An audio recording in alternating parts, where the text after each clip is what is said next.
Hello and welcome to this session on tautomerism.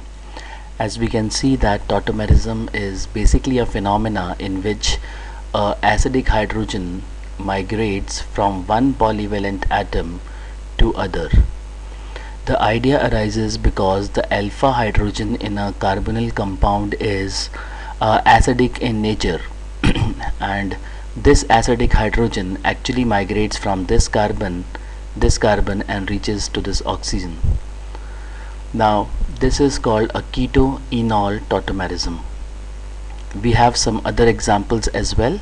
So we have the example of a nitroform. Again we can see that N double bond O, the nearby carbon will have the acidic hydrogen, right? And this when migrates produce a aciform.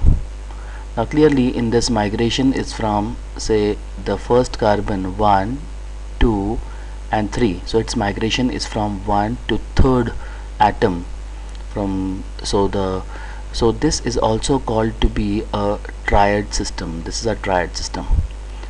Alternatively, let's take an example of HCN. Here the migration of this hydrogen actually occurs from this carbon onto this nitrogen. Again the reason is because this H plus is acidic in nature. The conjugate base Cn minus is stabilized, and therefore the migration here is from the first carbon to the second nitrogen, so it is called a direct tautomeric form. Now let's take one example of a tautomerism. Let's say we want to see the phenomena of tautomerism in this compound. Let's say the compound is CH3, then this is CH2, then this is C double bond O and O CH3. Now clearly this compound does not show tautomerism.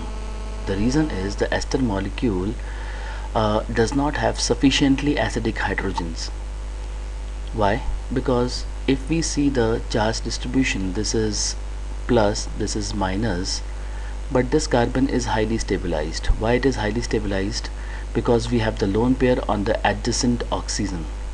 So if you have a lone pair on the adjacent oxygen, then these lone pair will migrate onto this carbon whenever required. By the way, they are in resonance. Lone pair, single bond, double bond, they are in resonance, and this carbon will feel no strain, and therefore this hydrogen is not acidic, is not sufficiently acidic, and will not see tautomerism for the case of a ester.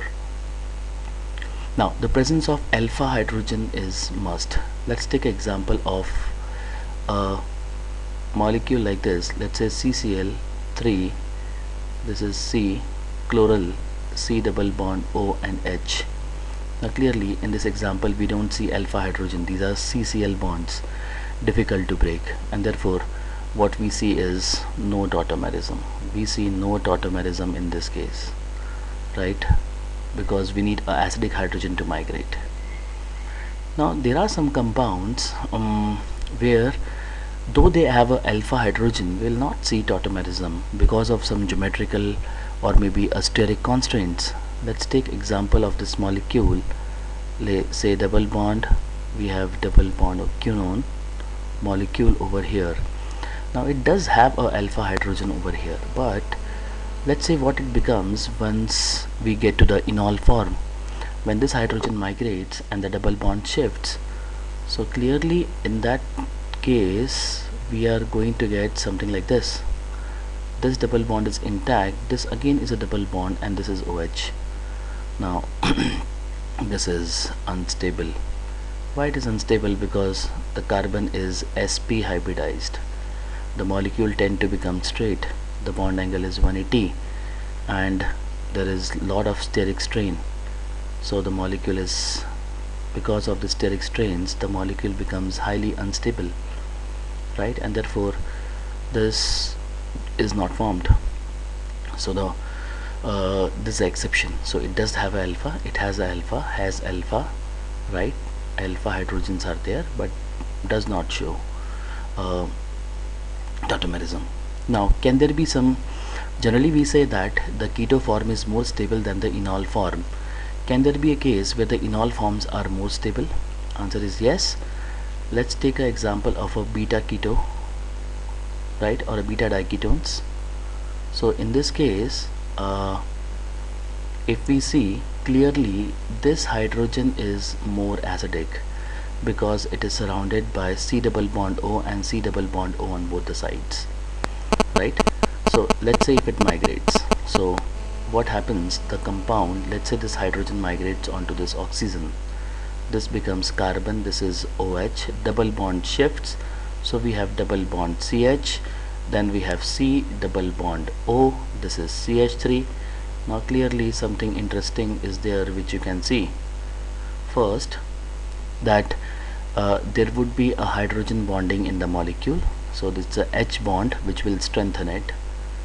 Second, we have double bond, single bond, double bond, single bond, lone pair. So we have a case of a extended conjugation. So it is extended conjugation which makes it more stable, right? So clearly in this video we have discussed the important events in tautomerism, and primarily the reaction happens because the hydrogen on the carbon adjacent to C double bond O, this is acidic in nature. And why does that? Because you can see that this is stabilized, the enolate ions, they are basically stabilized by resonance, they are resonance stabilized. So that's the story about it. By the way, there is an important difference between tautomerism and resonance. Generally when we say resonance, we get a theoretical and a hypothetical structures, but the enols actually are, though they might be sometimes present in small quantities, but they are actual molecules, right?